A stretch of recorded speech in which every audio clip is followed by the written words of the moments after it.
Good afternoon, everyone, and welcome to today's presentation provided to you by FEI Twin Cities.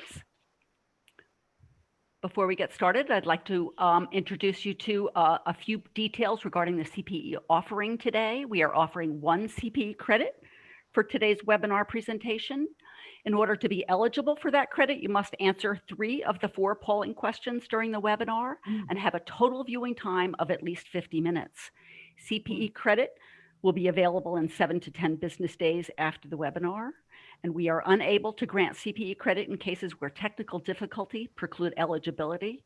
CPE program sponsorship guidelines prohibit us from issuing credit to those not verified by the technology to have satisfied the minimum requirements as stated. In accordance with the standards for the National Registry of CPE sponsors, CPE credit will be granted based on a 50-minute hour.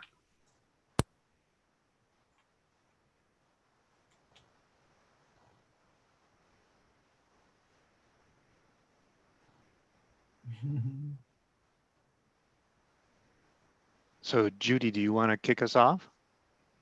Oh, yes. Hi, everyone. I'm Judy Wright, Chair of the FEI Twin City Diversity and Inclusion Committee. Thank you all for joining us today, and I hope this event will help you learn more about diversity and inclusion as a finance executive. You probably already know we are currently ongoing a few diversity and inclusion initiatives nationally and locally here in Twin City. From our Executive Director, Rosenbaum, her newsletter. I would welcome anyone who is interested to know more or want to participate in this initiative. Just feel free to reach out to me after this event. Next, I'd like to turn this to Brent Larson, our VP program from FEI Twin Cities. Brent. Thank you, Judy. Happy Friday, everybody. It's great to see everybody here. Thank you for joining us. And I want to welcome our members, those strategic partners that are here, and any guests that are joining us today. Before we dive into the program, I do want to address a couple of housekeeping issues. So the first one, you may have noticed this session is set up a little different than our normal webinars. That's because we're offering the opportunity at the end, if you're interested, to stay for an extra 20 to 30 minutes and do some action planning on diversity and inclusion for yourselves or your companies. And because of that, what we need to ask you to do is during the presentation, if you can turn your camera off and mute your connection, that would be appreciated. Once we get to the question and answer, and after that, then we'll let you know when you can turn back on the, your video and your sound again. I also want to take a chance to plug some of our upcoming events for next week. Now, I don't think any of them are going to be as cool as this one, but they do look pretty interesting. So I want to mention those. So the first one, as you can see up on the screen, on Monday, November 16th, is going to be a virtual tailgating event before the Minnesota Vikings and Chicago Bears game on Monday night. And that's between FEI Twin Cities and FEI Chicago. There's going to be prizes, trivia, fun, and games. So please sign up for that. It looks like it's going to be a good time. Then next on Thursday, November 19th, we have a cooking event planned with the Cooks of Crocus Hill. So you can join us making Baja tacos together and maybe even stay afterward and we can enjoy our meal and have some virtual networking together. And then on Friday, November 20th, the second in our diversity and inclusion series, where we're going to talk about Minnesota's minority economy. There's going to be 2 parts to that. We're going to hear from Jonathan Weinhagen, president of the Minneapolis Chamber of Commerce, as he talks about the rebuilding efforts in Minneapolis after what happened this summer. And then we're also going to hear about ways that we can continue building that and get companies more involved in the opportunity that's represented by Minnesota's minority economy, which is estimated at about $60 billion. That's going to be presented by Dr. Bruce Corey from Concordia University. As always, remember you can find more information on feitwincities.com. Okay, now before we get started, we have an incredible lineup of speakers. I'm honored to have had the opportunity to get to know them. Each is an accomplished leader. They all have special expertise in diversity and inclusion.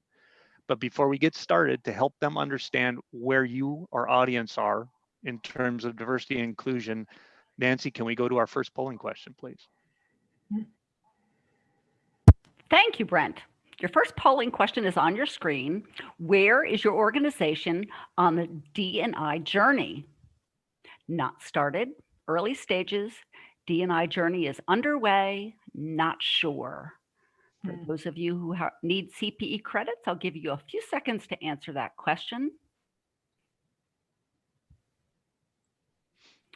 Okay, I'm going to share those results. Look at that. Well, that's good. That's positive. That's nice to see. Yeah. I see a bunch of our panelists nodding, so apparently they're pleased with that result too. So that's good. So thank you everyone for those responses. I think that's great. It's going to help our panelists as they speak to some of the questions that come across. Now, without further ado, I have the distinct pleasure to introduce our panel facilitator, Tanya Hampton. She's the Chief People and Culture Officer of Hennepin Healthcare, and she's also co-chair of the Twin Cities Diversity and Inclusion Roundtable. Welcome, Tanya, and take it away. Thank you, Brent, and it's been a delight to partner with you in this journey and bring this together, and I'm thrilled to be here with FEI and really here and honored in terms of facilitating this discussion, moderating it. And so without further ado, Tanya Hampton is my name, and to Brent's point, I'm the Chief People and Culture Officer for Hennepin Healthcare. We were asked to share really where we thought our organization was in terms of diversity inclusion. So you'll hear each of the panelists as they introduce themselves share that information. And what I'll share about Hennepin Healthcare is we as an organization, we have been really doing community work by the actions that we take. And to be honest, from an organizational strategy perspective, that actually is one of the reasons why I was hired, along with we are hiring a Chief Health Equity Officer so that we can create a end-to-end, and what I mean by that, an end-to-end strategy focused both on our people to our patients, ensuring that we have a health equity that's going to our patients, spreading wide in the community, and addressing the issue of disparities. Similarly, internally, creating an environment where people feel like they are a part of it, where they feel like they belong, they're engaged, and that we have equitable practices. And so myself and that individual will really partner at the hip to create a deeper strategy that really pulls a lot of the actions that I mentioned before that we've been doing for quite some time. We just want to be more organized, more on purpose, more planful in our efforts. And that's what you're going to see us up to. We also want to be able to elevate our story more. You know, sometimes when we do our strategies, I've often seen other organizations where they maybe haven't created a brand around that strategy to be able to inform people what work you're up to. And that's essential. And so we will, as an organization, be telling our story more so that people recognize us as a trauma care center, providing care to diverse communities, and really creating a hospital patient experience where people want to come in the county. Oftentimes, people aren't as familiar as they might be with other hospitals like they could be with their county hospital. And in our case, we want people to be even more familiar with who we are through our diversity and inclusion efforts. So that's how I would answer the question. We have some work to do. We've been doing some work, but there's so much more that we can be doing. With that, I'm going to introduce our panelists, and each of them are going to share a little bit about themselves. I too will do that and start off by saying that I am born and raised from Minnesota. I've been here all my life with the exception of 2 years. I left and went to Clark Atlanta University. Brent's really excited about that, so that's awesome. But I left for 2 years and went to Clark Atlanta University Historical Black College. You maybe have heard about the Historical Black College, being that we've got our new president-elect Kamala Harris, who went to Howard University in DC. I will say too that I have 2 children and a husband. I have been in the diversity inclusion field for about the last 25 years, coupled with, I pride myself on being an organizational development practitioner that really thinks about how do you partner with people in organizations to ensure that they are able to do the very best work, thrive, and partner with them to create a culture where they feel like they are excited to come to work every single day. And so I have been doing that type of transformational work with organizations also over that 25-year journey. And couldn't do it without diversity inclusion. Absolutely necessary, and diversity inclusion has always been an intervention or a strategy, a part of the work that I've done in the past. So with that, I'm super excited to introduce our panelists. I'll say their name, their title, and then pass it off in the order at which I share. So Philomena Sater, a very dear friend of mine, as well as partner of the Twin City Diversity Inclusion Roundtable. We're co-chair partners. And she works at Land O'Lakes and is the Director of Diversity Inclusion there. And so I'm delighted to have her here and have her share who she is and what she's been doing at Land O'Lakes. Next, we've got Sandra Quince, who is at the Bank of America as the Global Diversity and Inclusion Executive there. And so I'm super thrilled to hear from Sandra. Sandra and I have not had deep conversations, but I'm excited to hear about what she's going to be providing to us today. And then finally, we've got PK Kira, who is also with us, and she is from Marsh and McKinnon Agency, SVP for Employee Health and Wellness. And so really super thrilled to hear about health and wellness as it relates to this topic that we're having today. One of the things that I will bring up is at Hennepin Healthcare, we're really wanting to make sure that part of that equity message or part of our equity message efforts, are about focusing on the health and well-being of our employees. Mm-hmm. So I'm going to be listening up to her as well as our other panelists. I'm going to pass it over now to Philomena for her to introduce herself. Okay, well, good. I guess it's good afternoon, right? Thank you, FEI, for inviting me to be a part of this session today. As Tanya said, I lead diversity and inclusion at Land O'Lakes. However, I will tell you, financial people, I spent 29 years at Wells Fargo. So I got a lot of financial experience behind me. Joined Land O'Lakes, and interestingly, it's probably some of the organizations on the phone today. Prior to my time, it was a shared role. Started out with learning and development, diversity and inclusion, talent acquisition, diversity and inclusion. When that person retired, Land O'Lakes said, we probably need to have a full-time dedicated person. And so it's been really fun to learn a whole new industry. And as I think about, when you think about agriculture, there's a lot of different nuances. And so have really helped build the strategy out. And we have kind of 3 focus areas around workforce, who we're hiring and how, workplace, how does it feel when you work here? And then marketplace is kind of a combination of business and community. And what does that look like? In addition to my day job, I'm really involved in the community. I'm on the board of Cookie Card and Shift, and then co-lead the roundtable with Tanya. Love that. And one of the things that I found, so as you think about this work that has informed me throughout my career, is being involved with the community. And so I think a lot of times in organizations, we can become insulated from what is the reality of what's happening in our communities. Important. And then I am also a mom. Three young adults, and I have a part-time gig every few semesters at St. Catherine University as an adjunct professor, 6 to 9 p.m. So I got to figure out, how do I keep these students awake? Back to you, Tanya.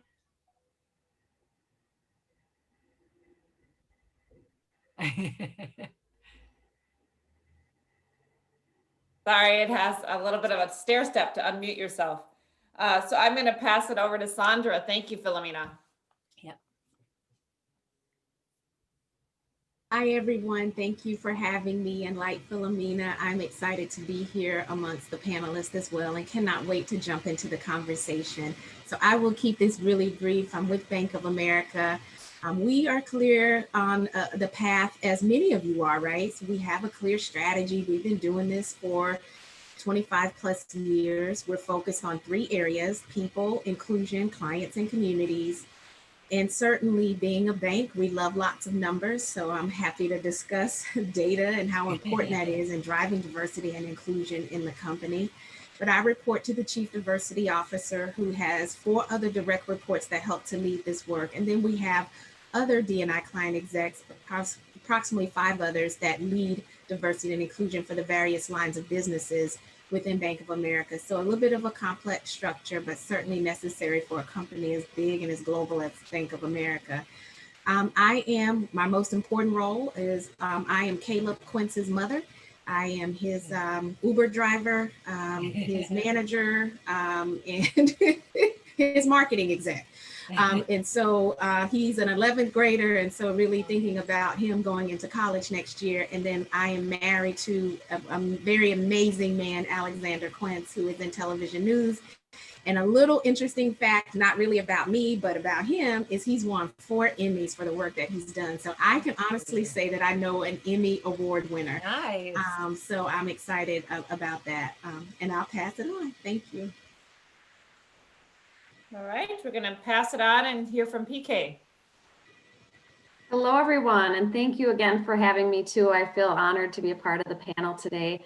I was born and raised here in Minnesota and honestly have a bit of a different background because this work is newer to me. It's been a part of my career development and growth, and specifically I've just been working in the D&I space for a couple of years. However, I'm really passionate about employee engagement, and that's been a part of my entire career, of which D&I falls. And so I address this in my work every day with my clients because we focus on employee benefits consulting. And like Tanya said, wellness is a huge part of that. And specific to the work that we do, we're really trying to pull it all together for our clients in addition to our colleagues internally. I do have a couple slides just to kind of highlight what we've done. I always like to lead with our mission, vision, values at MMA because it's really leads the work and our culture. And our number one thing right now is to make a difference in the moments that matter for our clients, colleagues, and communities. We specifically add communities into our mission statement because we believe it's so important.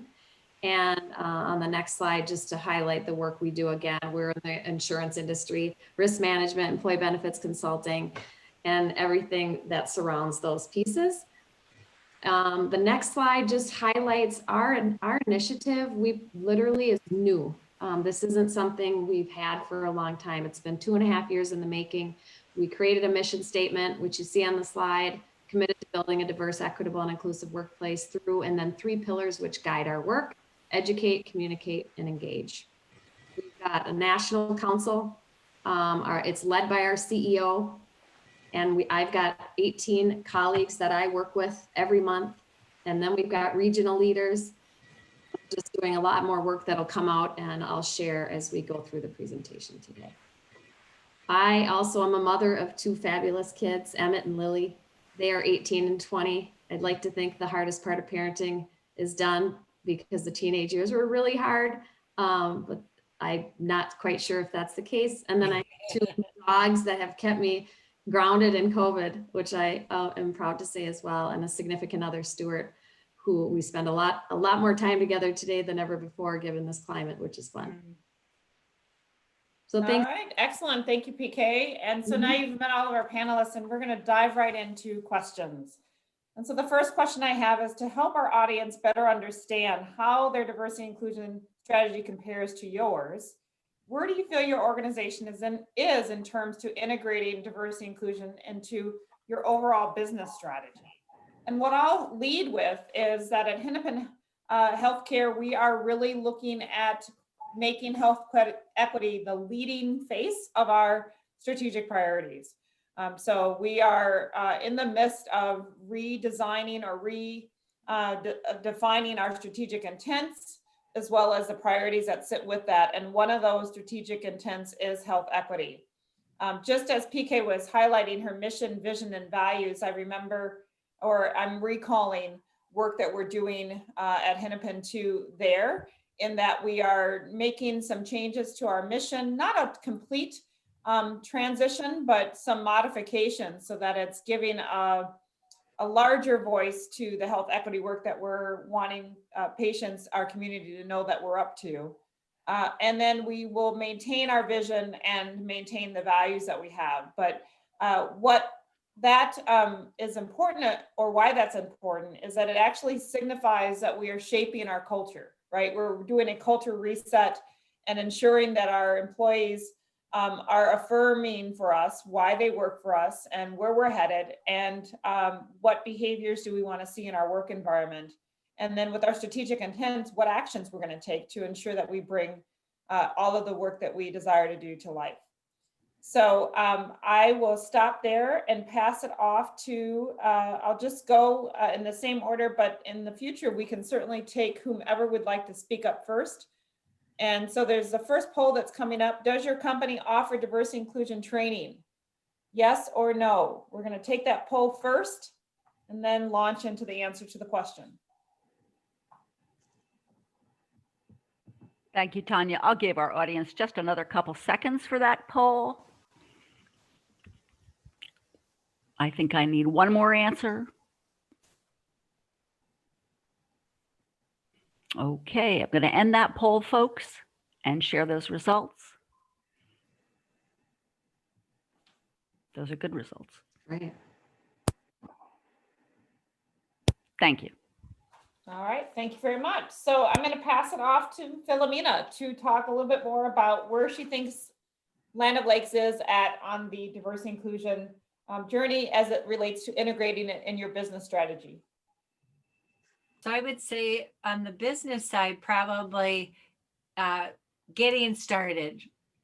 And I think, initially when Land O'Lakes really looked at diversity and inclusion, it was more from the people side, the HR side, recruitment and retention culture. But I'll give a couple of examples of a couple of things that we've done from a business perspective. We did not have a supplier diversity program. So Sandra, B of A, I'm sure you've had that for many years. We did too at Wells Fargo. And we didn't have that at Land O'Lakes. And so really saying, this is important. We want to support small business owners that represent the community. And so in many organizations, we have to be creative. How does that happen? So I put money in, our procurement area put some money in to be able to get a dedicated resource for that. And so that's been a really great way for us to demonstrate and integrate diversity and inclusion into business. Another example of something that I think is really creative and innovative, and like many organizations, you may have employee resource groups formed around different dimensions of diversity. Well, we have 11 employee resource groups at Land O'Lakes, and we have a board that we formed a couple of years ago, and it's called Diversity Impacts Business. And we have one representative from each employee resource group that sit on that board. So as our business is looking to go after different segments and get market insights, cultural insights, they can reach out to this DIB board and say, what do you think about this? So for example, our dairy business was developing a product, or they had a product, but they wanted to really market it to the Latinx community. So they reached out to our DIB board, to our LOL Amigos, and gave feedback on the packaging, the messaging, English, Spanish only. So because many times you might read about organizations where there's a cultural miss, and you're like, how could that possibly have happened? And so this is really giving voice. Our employees who've been engaged in all these different projects have really enjoyed it because they feel like, what I say matters, what I say makes a difference. And then whatever project they work on, then the business goes back to DIB to say, hey, here's where we landed, here's what we're doing. So those are a couple of examples of things that we've been working on, Tanya, in the last couple of years. Excellent. Thank you so much, Philomena. Very exciting work. And so I am watching chat too, and I'm going to be responsive to that as well. So we have some spontaneous questions, and I'm thinking that Nancy will probably keep me honest with time. So one question that has come up, can you dive deeper about health equity, perhaps with some examples of how people of color are affected disproportionately as they interface a healthcare delivery system, regarding trust in the systems, and with most of the audience being white, they likely don't understand the privilege they have interacting with healthcare systems. Yeah, thank you very much. And so that's a question that I'll just take. As it relates to healthcare, Minneapolis for quite some time, probably about almost 10 years now, as far as I can remember, has been elevated as a state that has disparity issues as it relates to individuals of color. And it's in healthcare, socioeconomic status, and education. And we have a significant opportunity to address the disparities because we quite frankly haven't made much progress. And while Minnesota is a top state for individuals to come to based on what it offers, it also is one of the worst states in terms of providing healthcare, education, and good economic status for individuals of color. And it is the cause, or those disparities is the cause of why individuals of color leave Minnesota. And so that might be news to you. And the challenge is that one, there are a number of social determinants of health that impact the health of individuals. And the social determinants of health sometimes stem from our culture and the things and resources that we have access to. And because of the systemic racism that has existed in different environments and in different systems, processes, and practices, that has impacted the capability for individuals of color or others with disabilities and to have limited access to healthcare.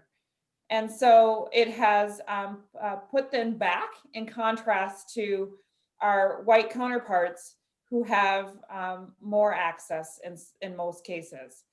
And so that is a issue that Hennepin Healthcare has been working on to address.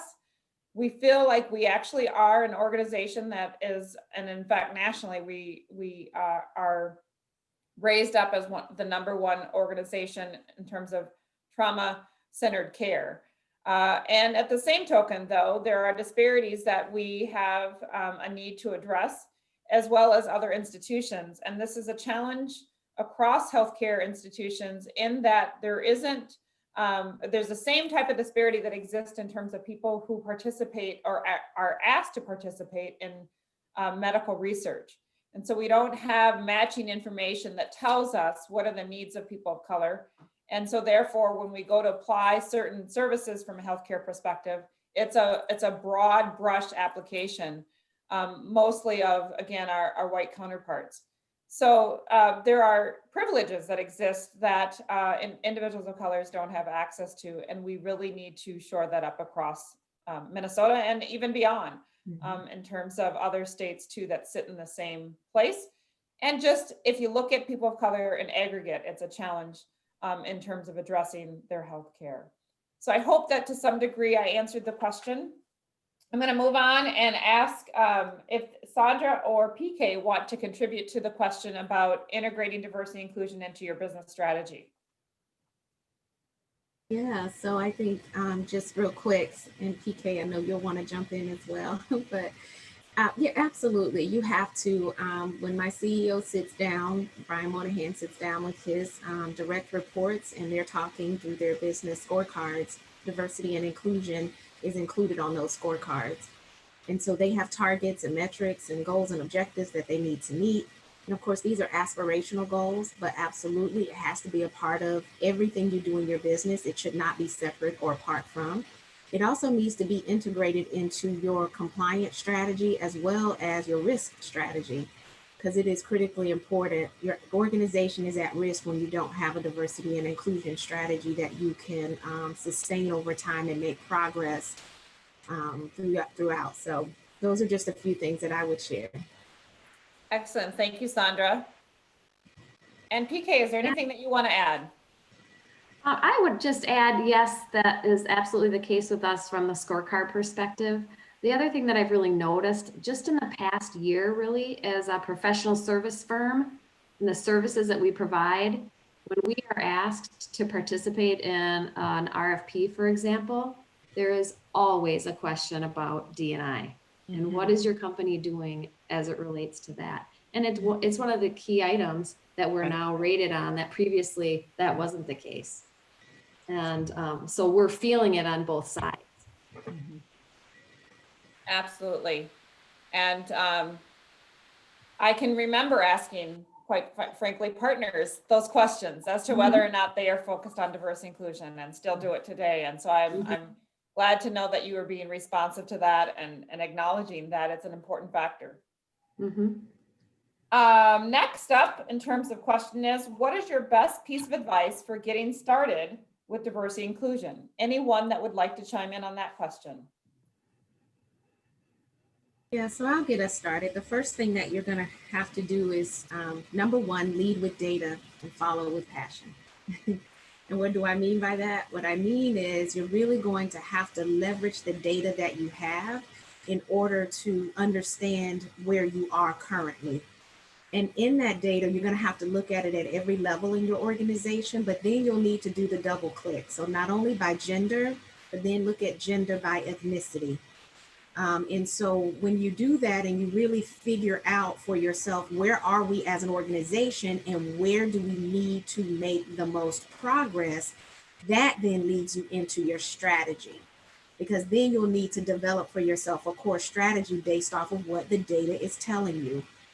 And so once you build your core strategy around exactly where the data is telling you, and you may have to call out things like, we know we need to focus on Black, African American, Hispanic, Latino, Asian at this level in our organization, because this is where we have the most opportunity.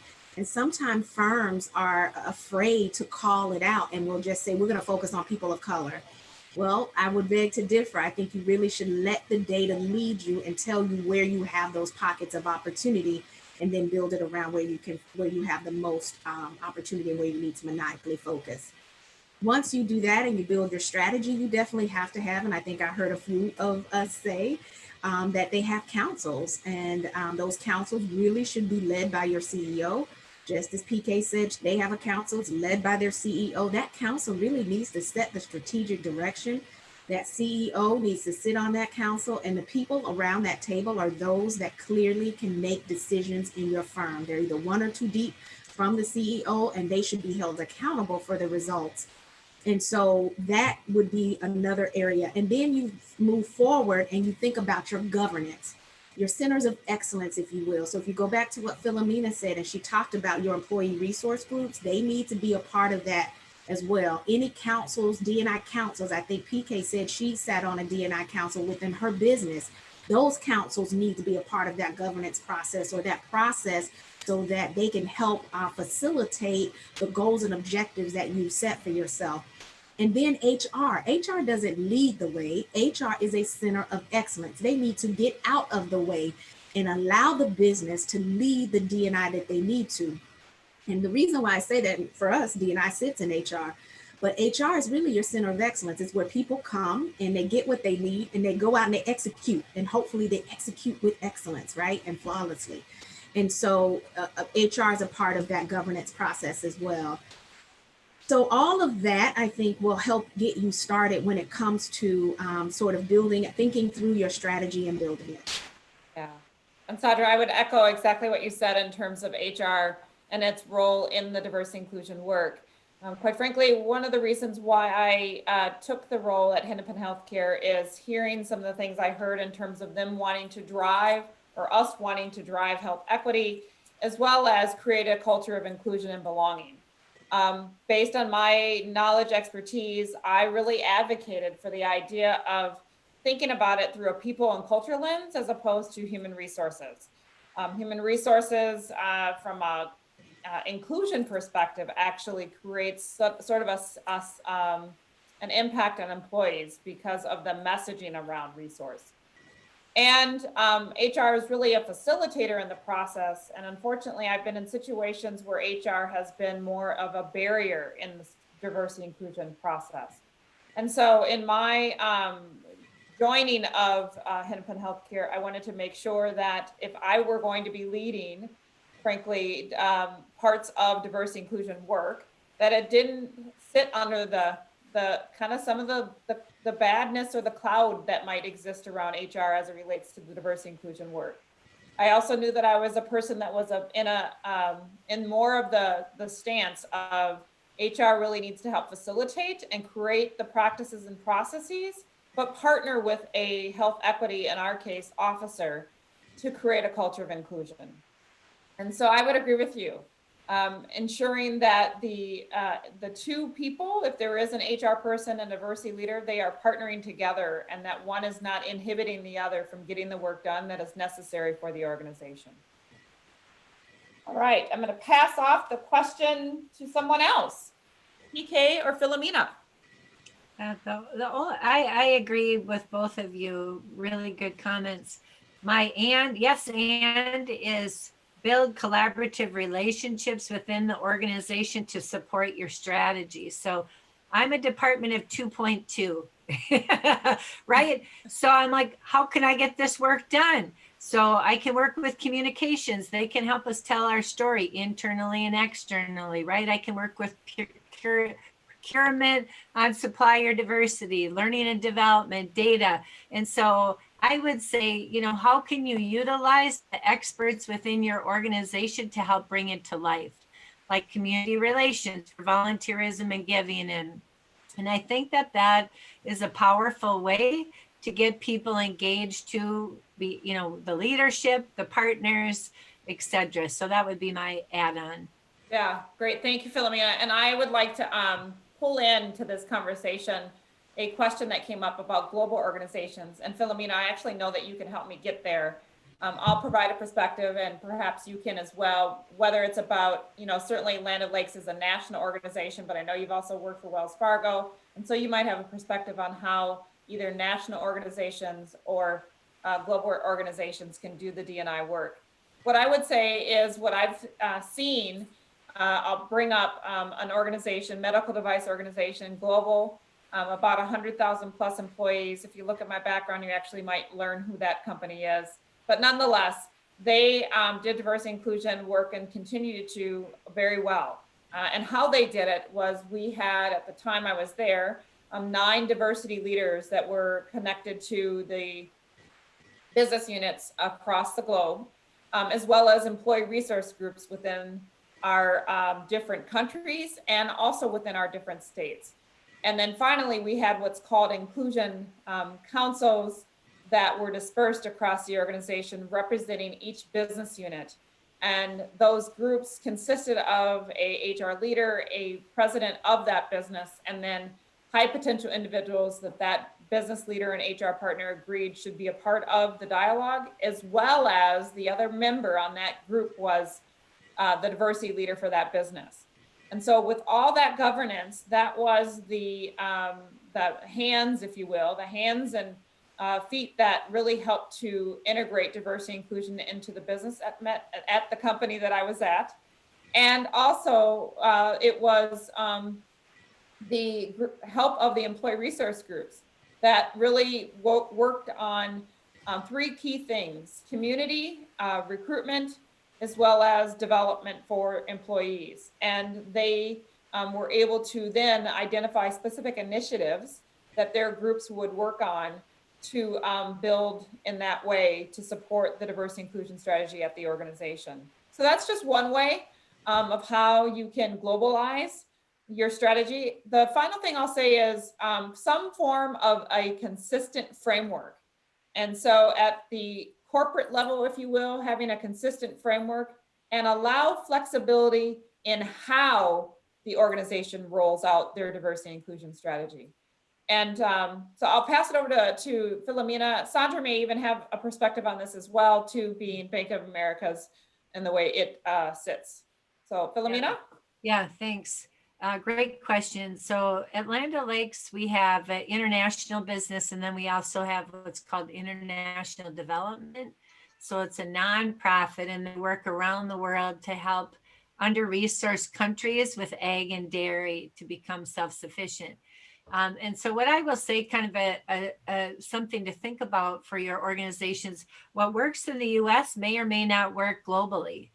Or you may have to, like, for example, for the very first time, and we're excited on our employee opinion survey, we're adding a question where people can self-identify if they're from the LGBTQ community. And it's not required, it's an optional one, but that way we're going to be able to really understand the day in the life and what's that experience as we compare that to other segments. Well, working with our international team in some countries, it is illegal to come out as being gay. And so we're like, okay, we can't put that question on this survey, right? So being aware of that. We're doing some unconscious bias training, and I was glad to see the results come out from people in our organization. We're working with a vendor, and we're changing the training to make sure that we are looking at some of the global issues, challenges, etc., and not just putting a US lens on it for our global employees. And so making sure that we make those adjustments. So I think it's a yes, and it's like, how can we replicate what we do, but then also be keenly aware of what might be some unique differences working in a global environment. Excellent. Sandra, you may have some great ideas too. Yeah. Go ahead, Sandra. The only thing I will add is that you also have to look at ethnicity, right? Because you really don't count ethnicity outside of the US. You only count it in the US because they don't recognize it in the same way. And I would just echo what you said, Philomena. I think it's just taking your strategy that you have and then overlaying a global lens to it to be sure that you can adapt it and force fit it for those regions. And keep in mind, each region is different. So you have EMEA, you have APAC, and you have LATAM. Right. And so you have to be thoughtful around what works in those regions and really implore and bring in those that work in those regions, whether it's HR partners or others that can sort of help you through that process. Absolutely. Thank you. PK, I would, anything that you want to add?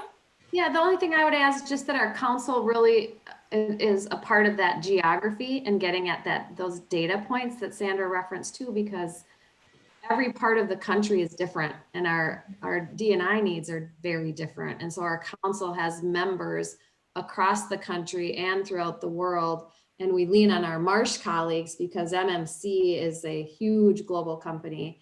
And we're able to use and leverage many of their resources too, but we're really looking at our council being diverse and understanding that every part of the country is different and that they need to build something that works for their geography. That's right. That's really a good point. That's one of the characteristics that were a part of the organization that I talked about earlier, that how became really a part of the characteristics of that where that entity was of the organization. Good. I'm going to go to the next question, which is in the chat, and that is, what sort of timeline are these endeavors focused on for tracking success challenges? And what do panelists think our business world will be in or accomplished in the next 3 to 5 years?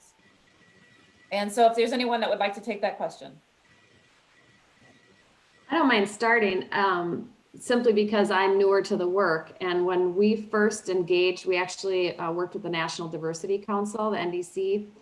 And when we were creating our mission vision around D&I work, they specifically said, this is really hard work and it takes a long time. And you can't boil the ocean, and a lot of those sayings. And so I think the biggest challenge is once you get into the work is that there's so much to do and it's hard you really have to pace yourself. So for us, we set some pretty simple goals, yet I feel that they were monumental because we had over 80% participation in our first year of unconscious bias training that was not made mandatory. That's a big deal. That is, yeah. The second year is all about inclusive leadership. And so a 3 to 5 year, what is accomplishment to me? Any action's accomplishing something, because if you weren't doing anything before, then doing something is better than nothing. Right. But I also think you need to take it in chunks, and I'm sure you guys have more you can add to that. Thank you, PK. Anyone else? I do think you have to be thoughtful around your timeline. And look, I think the 3 to 5 year timeline is great. But I also think going back and self-assessing every year where you are. But what you don't want to do is change your overarching vision, value, strategy. Your strategic direction needs really to remain the same at least for 3 years, because in order to make any progress, you have to give yourself some time. As PK said, we've been at this for 25 plus years and we still have work to do. And that's because your workforce is changing. And so what will the workforce look like? I think yesterday I was on a call with women on boards, and their new mantra is 50-50. 50% women on boards by 2050, right? It was 2020 before 20%. And so I think what you're seeing is people are starting to demand, and not only demand, but you heard PK, and I can't remember if it was Philomena that talked about it earlier as well, or even Tanya, that mentioned how the pressure is mounting, not only for you to do what you need to do, but anyone you're doing business with, and everyone holding each other accountable. So I think what you're looking at is gender parity. I think you're also looking at more ethnicity at higher levels in the organizations. And so what that will mean is that the way you hire, onboard, develop, promote, retain talent will really need to be at or above representation in your organization in order to sustain it. And these are all the moments that matter. I saw moments that matter, PK, on your slide. The moments that matter, and that's part of the employee life cycle. And so you need to have a clear strategy for every moment that matters in that employee life cycle, because that's where you're going to find that you can sustain time over time. And I think long are gone the days where people are sitting back and just allowing things to happen. I think even if you're looking in your own organizations, you know, check in with your employee relations. What are people calling in about? Has that changed? People are using their voices in different ways. And of course, you've got the generations that are entering into the workforce. And so that's a critical mass to look at as well. As PK said, and as Philomena can attest to, and Tanya as well, you cannot boil the ocean. You have to have a clear strategy, and you have to be maniacally focused in certain areas and see progress. But the most important thing is you have to make progress. And you can't just make it in inclusion. You can't just say we're laying a foundation, we're doing some really great work, and we want this to be the best place to work. People want to see it in representation as well. But you shouldn't just focus on representation, because then you lose out on sustainment, because you can get good representation, but it's like having a hole in a bucket. If you don't focus on inclusion, that those people will come in and they will leave because they won't like the environment. So you have to focus on representation, diversity, and inclusion all at the same time. Excellent. Thank you. Anyone else want to add? Great. And the only thing I would add is I agree with everything that I heard. Is so my motto is kind of start small, think big, right? So, you know, what are those, if you're just starting, what are those tangible actions, right? And then kind of what's the grand vision? What's the grand goal? And then also look holistically at your organization. So for example, at Land O'Lakes year one, I focused on headquarters, getting to know headquarters, right? Figuring that out. Year two, we have 80 plants and facilities, and they have been overlooked from a DEI perspective, right? So kind of looking at different parts of the organization and making sure that they're a part of, right? And they help with the solution, and kind of like, how do you create this movement by getting so many people involved? So it's not just you as the DEI leader or the person who's heading up the charge, but you are engaging others, because there's influence all throughout the organization to be able to help accomplish those lofty goals. And the other thing I will add too, and this is kind of interesting,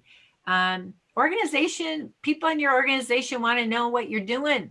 So this was grand for Land O'Lakes. We posted our goals for diversity and inclusion on our internal website, which was big, team.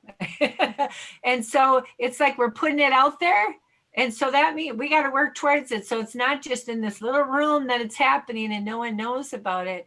Now, step two is that hopefully I can get approval to put it on our website externally, but then that way we're telling our story internally, we're telling our story externally, and that's going to hold us accountable as well. Yeah, very good. Thank you both, or all three of you.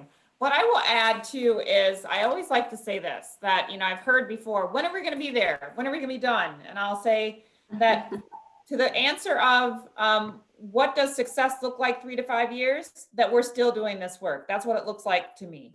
I see some head nods, and I think that my panelists agree. I would say the other thing is that this is lifelong work, right? Like that we need to be up to doing diversity, inclusion, equity work for as long as there is presence of people on this earth. For as long as there is businesses that exist. Just like businesses have a business strategy, diversity should be looped, inclusion should be looped right in it. And it should be one of the things that you're looking at in terms of how well is your organization doing. and always working towards innovative ways to create an impact to the community that you serve. Mhm. So with that, I'm actually going to turn it over to our next poll. So Nancy's going to help us do that. Right. Thank you so much. The third poll is on your screen. Would you be interested in more diversity and inclusion programming and discussion? I'll give you just a few minutes to make your choices on that poll.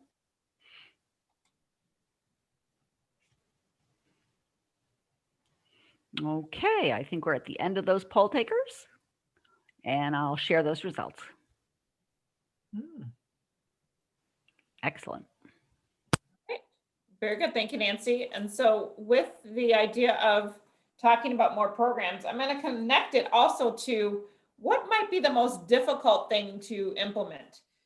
So I'll toss that combination question to the panelists and whoever would like to start us off. I'll start us. You know, it's interesting. I would say probably one of the most difficult things is, first of all, culturally, diversity and inclusion has to be part of your DNA. And that takes a while, that takes a long time to get it to where everyone is moving in the same direction. And I'm not talking about where everyone's bought in, sold out for it, but at least everyone understands the direction of the company and they know that direction and they feel it, they can talk it, they can say this is what we're headed towards. As Philomena said, they know the strategy and everybody can sort of quote it in some sort of way. But I think one of the hardest things to do is to open up those parts of us that can be the most difficult to deal with. And that's like having courageous conversations about race, about religion, about politics, and raising those types of conversations at a level in your organization, because long gone are the days where people can leave a part of themselves out of the workplace. And I know many of you've heard, bring your whole self to work. And yes, we want you to do that, but my CEO says, don't bring your whole ugly self. Bring your whole good self, your best self. Bring your best self to this environment and do it within the confines of the vision and values of our organization. And so while certainly we want that to happen, we also have to create safe spaces for people to have dialogue. And we also have to be okay with disagreeing on things. And we have to understand and come to an agreement that this really is the right direction for us to go. And it's not about giving a hand out to people. It's really about leveling the playing field and helping people to understand that diversity and inclusion is not a replacement strategy, but it's about me or not me or you, but me and you. So it's enough for everybody. And I think that's what's really hard about this work sometimes, is helping people to really understand what is diversity and inclusion. And I think I saw the question where someone said, well, what's the business case for it? Well, you're more profitable. You're 30 to 40% more profitable. Your employees are more engaged. Your customers are happier, which speaks to your profitability, because your customers buy into the fact that they want companies that are environmentally, socially, and governance. They want to see that. And they want to invest and be a part of a company that's moving in the right direction and very progressive. And then fourth, you do this work because you're more innovative. And you're not just innovative because you have more diversity at the table, but that diversity feels like they can contribute. And you're listening to everyone's viewpoints. And that's what makes you more innovative. So that's why you do it. But at some point, you got to move beyond why do we do this to we're doing it because it's the right thing. And that's when you know that it's a part of your DNA. Excellent. Thank you so much, Sandra. PK, is there anything that you want to add? Well, I think the other part about the business case is that your customers are changing. So, you know, when I really started digging into this work, and when you do the demographic analysis of how the workforce is changing, your customers are changing. It's like, it's a minimum expectation that you change with your customers too. And so that's one thing that really sat with me And the hardest part of the work for me anyway is that it's never done. Like, and it's hard to push it out when you start to become so passionate, like everyone is here, that it's just always there. Exactly right. All right, I consider it sort of being a part, like the analogy of brushing your teeth. We do it every single Yes. day.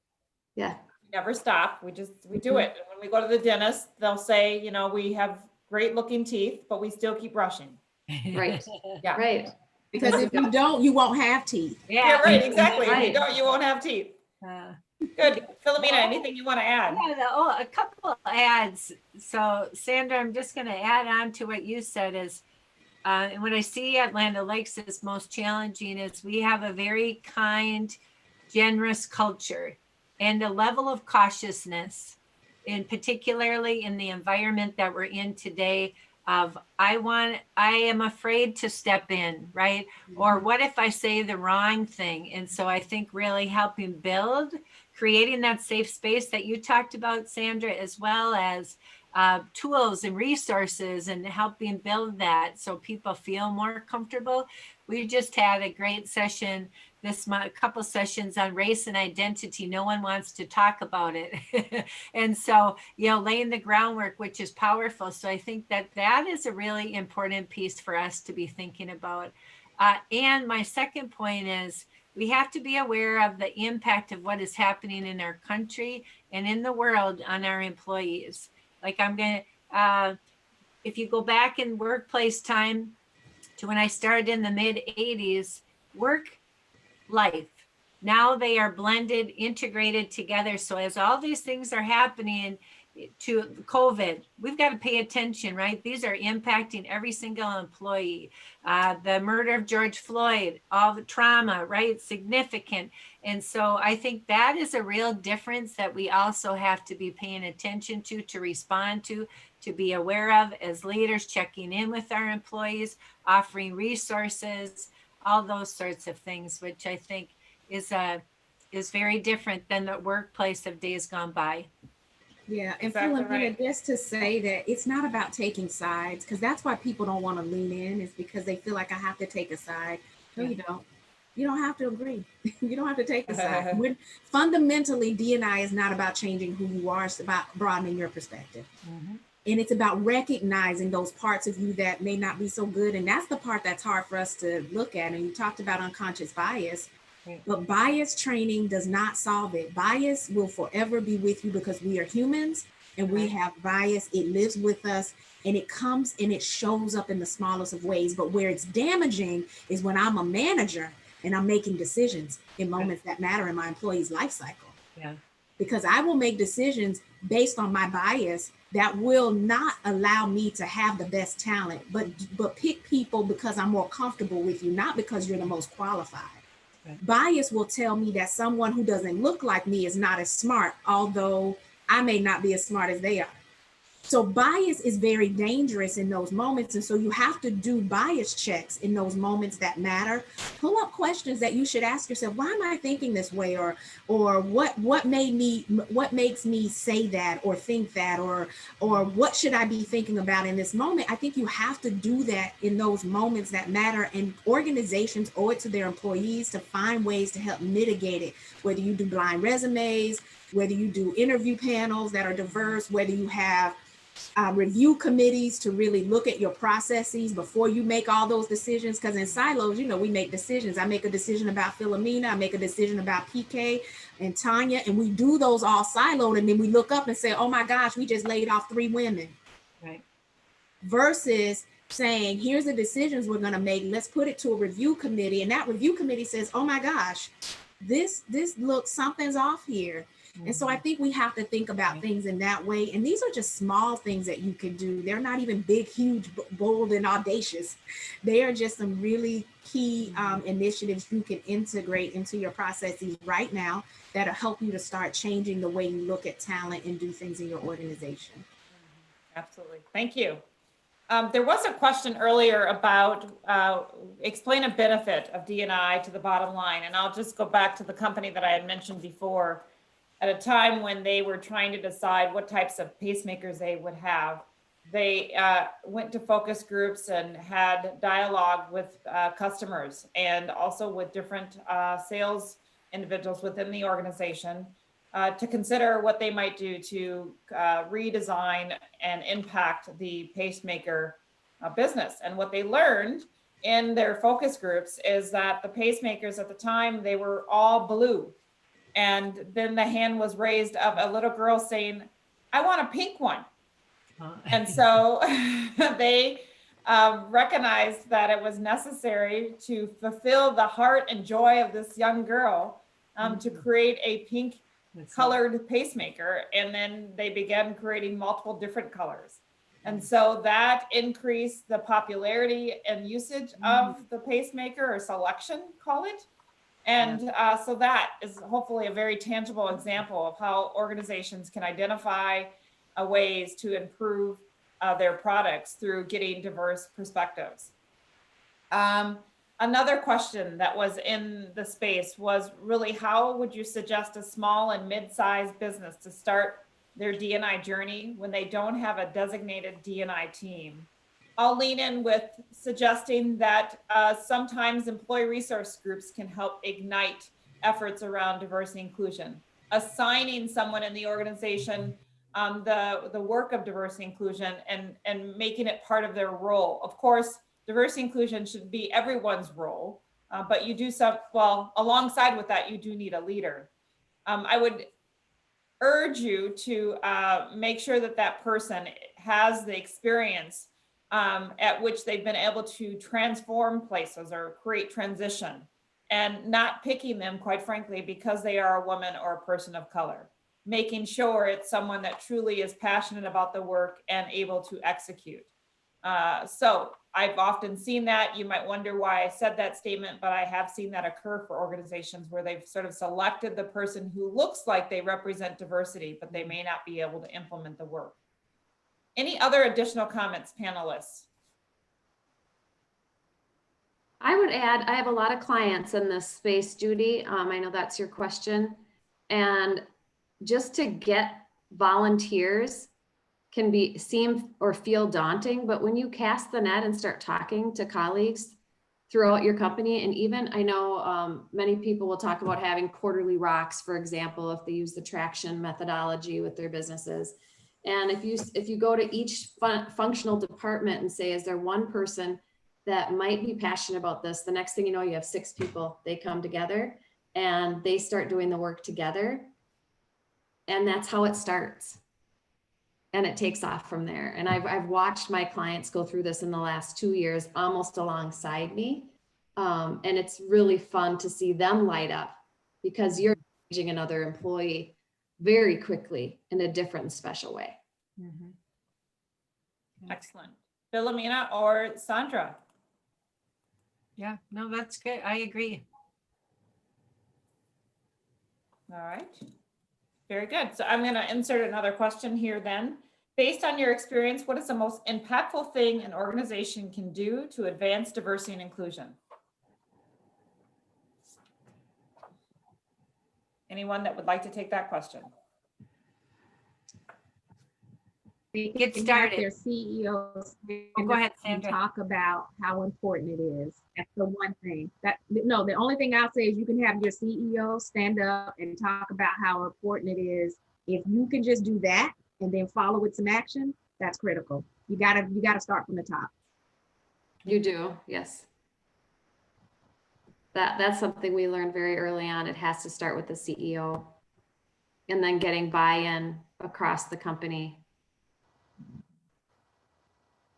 And you might have to help your CEO or most senior leader with messaging. So that's really important. Yes. And, so, have them message practice if it's something that you're rolling out, because just open up the paper to different CEOs who have made missteps with different sorts of communication, and it can cause more harm than good. So if you have a communications expert within your organization, to make sure that there's alignment and positive messaging. Good. All right, I have another question, panelists, and that is, Do you have any tips for recruiting and retaining for diversity when your company is located in primarily a Caucasian city and you don't have any funding to offer relocation? Anyone that would like to chime in? Yeah, I think there's a few things, right? I think it's where you go look for talent. So when you go to recruit talent, engage your diverse employees to help you look for diverse talent. They know where they are because they probably live in the same neighborhoods and go to the same places and hang out. Also, go to look in your cities for organizations like your Hispanic chamber, your Black professional groups in your city, because many cities have affinity groups, really. Young professionals, they have it. Most cities have those types of groups. So I would say go there as well. Tap into your colleges and your universities and go and they all have affinity groups on campus, right? All of them. So that's a great way to look for diverse talent and local talent too, that you don't necessarily have to think about. The other thing too is when we talk about holding people accountable, I mean, you know, especially if your company sits in a market and you employ more than 200-300 people, I would say, and even it doesn't even matter how many people you employ, but if your company sits in a market, you should be putting pressure on your city, your mayor, to say, what are we doing as a city to address the needs of our organization? Get with some of the other CEOs in the area, form a CEO council and come up with some ways to put pressure on first of all, for those CEOs to act, right, and do things in their own organizations, but put pressure on your city, your mayor, to come up with ways to attract diverse talent, because that's what's going to make the difference, because that's part of the issue if you're saying that there's not enough diverse talent within your city. So I know that's something we just did in Oklahoma City. We have 23 CEOs. There's a mayor CEO roundtable. We've been talking to him for over a year. Once George Floyd hit, he said, let's do it. And we have 23 CEOs who are committed, and we bring them together every month. And we talk about diversity and inclusion, how they're going to make it sustainable within their own companies, but what are they going to do holistically for the city of Oklahoma City? Excellent. Thank you, Sandra. Couple of things that I would just add to Sandra. Make sure whoever's doing your recruiting, you do some cultural competence training with them. So they better understand the cultures that they are trying to attract. And maybe you pick a few organizations that you're like, this is good. There's alignment, there's great, because you can't do it all, but with these community, whether it's colleges, universities, nonprofits, it's a relationship business. So you can't just be like, hey, University of Minnesota, here's their postings, or here nonprofit. It's a relationship. And so you've got to work that. And then also take a look at your website. Do you have people that represent the community you're trying to attract, or with collateral? You know, is it intergenerational? All these different things. It's like different pieces of the puzzle. Because if someone goes to your website and sees all white people, are going to be like, I don't see myself there, right? And if you're only at that school for 1 year, they're going to be like, they're not really committed. So, right. Yeah, and require diverse slates. That's the other thing. Yeah. You gotta be thoughtful. Like, you know, if you're not requiring diverse slates, then your recruiters aren't going to go out and get diverse talent. So require diverse slates. And when you do require a diverse slate, it needs to be more than one person, more than one woman, and more than one person of color. It needs to be at least 30% diverse. Because of course, 95% of the time, if you only have one diverse person on the slate, they're not even going to get into the door. So you require diverse slates, do things like blind resumes with your hiring managers. So think about things like that that's going to help even attract the talent, but pull the talent through into your organizations. Because attracting is one thing. Where do I go get them? But if I go get them and we can't even get them in the door, then we've got other problems. Good, thank you. And I would only add, just in the spirit of this unique climate that we're in, that geography matters less depending on the role. So we announced a new hire today that lives in California, and that person's going to work remote for our customers of Minneapolis office. And location doesn't matter. Right. Think about that relocation cost, I think was part of the question. You know, there's a whole nother way of approaching recruiting in this climate. Excellent. Thank you. Well, that concludes our panelist dialogue, and we're so thrilled that you were able to participate, all three of you. And I'll say that some of you might be certainly wondering, you know, what do I do next now that I've gotten all these sound bites? And I heard as at least a key takeaway is it takes a plan, it takes leadership engagement. And if you don't necessarily have leadership engagement, identifying people in your organization that can volunteer to bring the work to life, which means brainstorming, coming up with solutions, and then lining that up against a plan. I'm sure any one of the panelists would be available for you offline if you had further questions. We're going to turn it over to our last poll question, which is, did this session meet your expectations? Nancy? Thank you so much, Tanya. Yes, the last poll is on your screen. I'll give you another few seconds to answer that last poll. And then we'll bring back Brett Lonson. Okay. And there are your results. Oh, yay. Mhm.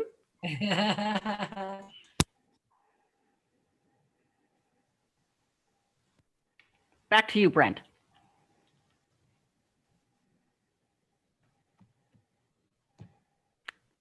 There you go. Great. Can you hear me there? Thank you. Well, it looks like we should have added another response there for exceeded expectations, huh? I mean, if we hit everybody at 100 for MEV, I think that's pretty good. So I want to thank everybody. You know, I want to sincerely thank Tanya. She was instrumental in helping me or helping us get this put together. Thank you very much. Philomena, Sandra, PK, great feedback. I love the passion. I think we're going to have to try and see if we can maybe do another one of these in the future so that we can go into it a little bit more.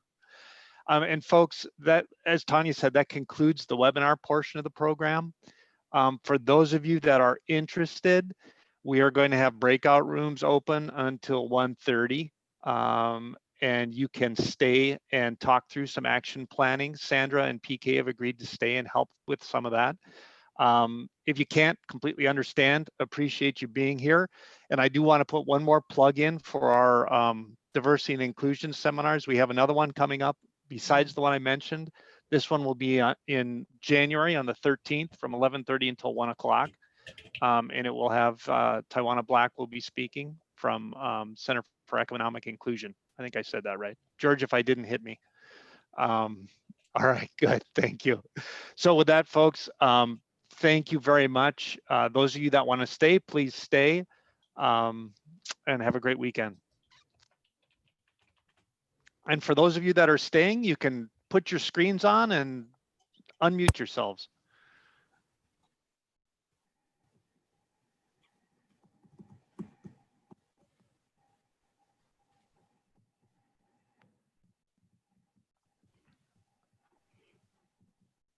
Okay, it looks like we all ended up in one breakout room, so that's good. That'll work. So I'll start off with a question because I have one that really, and I struggle saying this, but I'm assuming this is a safe space when I ask the question. You know, what do you say to people who are, you know, so a lot of the people who are struggling with this, I think, are leaders, they're CEOs of small businesses. In a lot of cases, they are white American males, for better or for worse. And, you know, I've talked to some small and medium-sized business CEOs in the area, and the perception I kind of get is they kind of look at it and say, well, I'd like to do something, but I kind of feel like I'm damned if I do and I'm damned if I don't, because if I do it and I do something wrong, I'm going to get crucified. And if I don't do it, I'm going to get crucified. So, you know, what do you say to somebody like that to try and encourage them to take that first step? Brent, I'll jump in because Yeah, go. I think you have to say, you know, you are the only judge, right? Mhm. As to how successful you're being or what you should do. You can't let all of those other factors sway your course. Well, it's easy to say, not easy to do, but I think it's, you know, just a reiterative process, right? Where you've convinced yourself that this is the right way, and it sort of you start to emanate that to other people, right? Just a thought. You know, I got some advice in kind of a similar vein. It wasn't directly related to diversity and inclusion, but it was related to this notion of, you know, taking a risk and what the possible outcomes could be. And the advice I got was, you know, George, you're defining victory the wrong way. Define victory as taking the risk, right? And being willing to be out there and taking the risk that you know, that it might not meet everyone's expectations. Okay, and take small steps. Get advice from experts. That's what CEOs do all the time when they feel they don't have people, when they don't have the knowledge, they don't have the expertise. Get advice from people who can assist you in thinking about it. And define victory as taking that risk, because you have to take the step. You really do. You know, it's something that's absolutely compelling. The business case is just absolutely compelling. That's my 2 cents. Okay. And it takes courage. And I have a saying when I was raising my kids, it's a lot harder to be a good parent than to not be a good parent. You know how much easier it would be to say yes to everything. And I feel as a leader, it's a lot harder to do the hard work than it is to not do it. Yeah.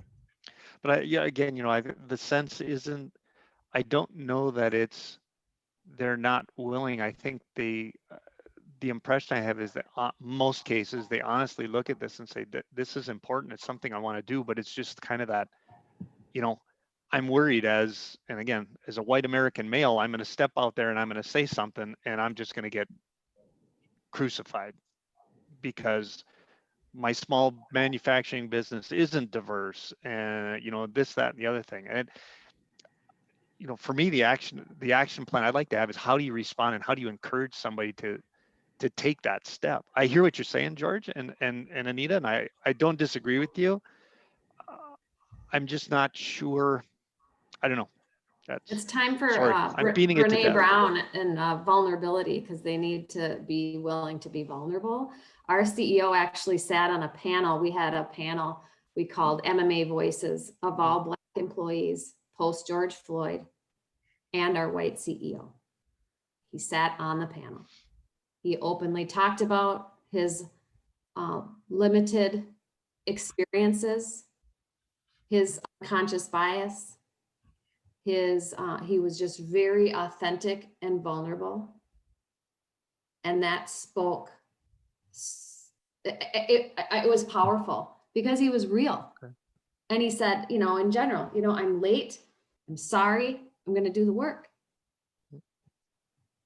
I feel like, you know, corporation, big business CEOs are much open for the conversation related to D&I, but for the smaller business, you know, if I think about our own business, you know, talking to CEOs about George Floyd, he's not that open. Although our company is very diversified, you know, for the employee per se, you know, recruiting, but as a conversation, you know, related to the D&I, to diversity, to even the what happened, the accident happening to George Floyd, it's a different, you know. And I think one of the things, the first step is at least starting the conversation. The conversation is never easy, you know. You're gonna open up the conversation regardless of where they are. Not everybody is on the same page, but it requires somebody to starting from that conversation, just bring up, you know, that's the first step. Yep. And I think you have to meet people where they are. And that's real, right?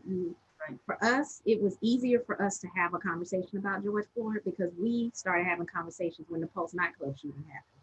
That was 5 years ago. That's when we had our first courageous conversation. That's what tipped it for Bank of America. And so when George Floyd happened, we had already laid the foundation, but that was 5 years earlier.